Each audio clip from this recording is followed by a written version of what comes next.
Lahore high court کے باہر وکلاء اور پولیس آمنے سامنے، پولیس کی مظاہرین کو ہائی کورٹ میں داخلے سے روکنے کی کوشش۔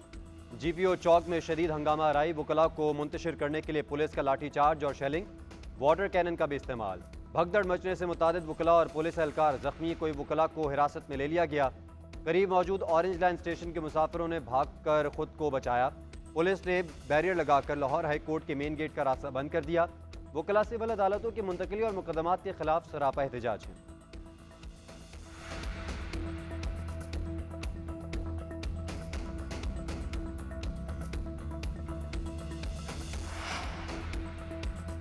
عام انتخابات میں سابق کمشنر راولپنڈی کے دھاندلی کے الزامات، الیکشن کمیشن کا انکوائری رپورٹ پبلک کرنے کا فیصلہ۔ ذرائع کے مطابق انکوائری کمیٹی اپنی رپورٹ کمیشن کو پیش کر چکی ہے۔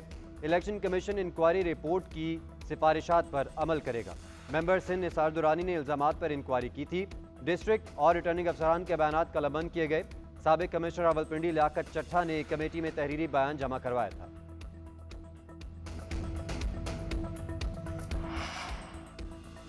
اسلام آباد ہائی کورٹ کا بشرا بی بی کو اڈیالہ جیل منتقل کرنے کا حکم، بنی گالہ کو سب جیل قرار دینے کا نوٹیفیکیشن کالعدم قرار۔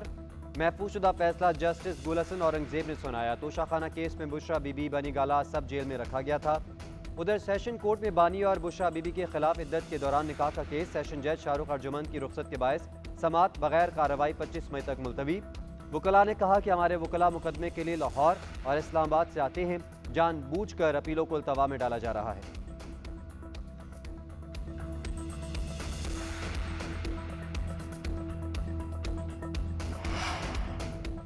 وزیر اعظم شہباز شریف کا آزاد کشمیر کے ساتھ پاور ایشوز کا نوٹس، رپورٹ طلب کر لی۔ نیلم جیلم پاور پروجیکٹ کے لیے مستقبل کے ٹیرف پر حتمی بات نہ ہو سکی۔ ٹیرف کے لیے آزاد کشمیر حکومت کے درمیان معاہدہ ہوگا۔ معاملات کے حل کے لیے کمیٹی قائم کر دی گئی۔ وزارت امور سمندر پار پاکستانی سے متعلق بھی جائزہ اجلاس۔ افرادی قوت کی تکنیکی اور فنی تربیت کے لیے اقدامات پر غور۔ وزیر اعظم نے کہا کہ نوجوان افرادی قوت کو عالمی معیار کے مطابق مزید فعال بنایا جائے۔ ایسی کمپنیز اور لوگوں کی نشاندہی کی جائے جو پاکستانی افرادی قوت کو دھوکہ دیتے ہیں۔ ایسے عناصر دنیا بھر میں پاکستان کی سستی کا باعث بنتے ہیں۔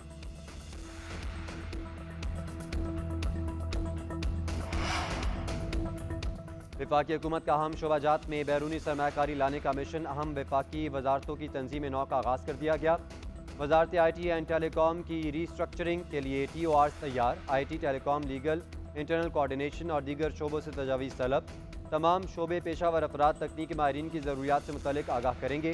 مارکیٹ سے باصلاحیت پیشہ ور افراد کو ہائر کیا جائے گا۔ اسٹیبلشمنٹ ڈویژن نے پے اسکیل بھی تشکیل دے دیا۔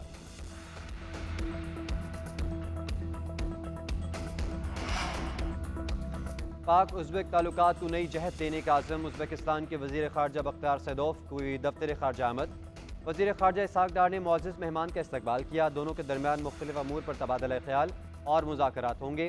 دو طرفہ اقتصادی تجارتی تعلقات کو مزید فروغ دینے پر توجہ مرکوز رہے گی۔ ازبک وزیر خارجہ قیام کے دوران وزیر اعظم شہباز شریف سے بھی ملاقات کریں گے۔ وزیر اعلیٰ پنجاب سے ترکمانستان کے سفیر کی ملاقات، دو طرفہ تجارت اور سرمایہ کاری کو فروغ دینے کے حوالے سے تبادلہ خیال کیا گیا۔ حکومتی اور عوامی سطح پر تعلقات کو مضبوط بنانے کے لیے تجاویز۔ ترکمانستان کے سفیر نے تجارتی تعلقات بڑھانے اور سرمایہ کاری کے فروغ میں دلچسپی کا اظہار کیا۔ مریم نواز نے کہا کہ ترکمانستان کو پاکستان کا برادر ملک سمجھتے ہیں۔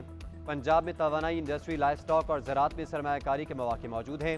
ٹیکسٹائل، فارماسیوٹیکل، ایگریکلچرل اور لائف سٹاک سیکٹر میں تجارت بڑھا سکتے ہیں۔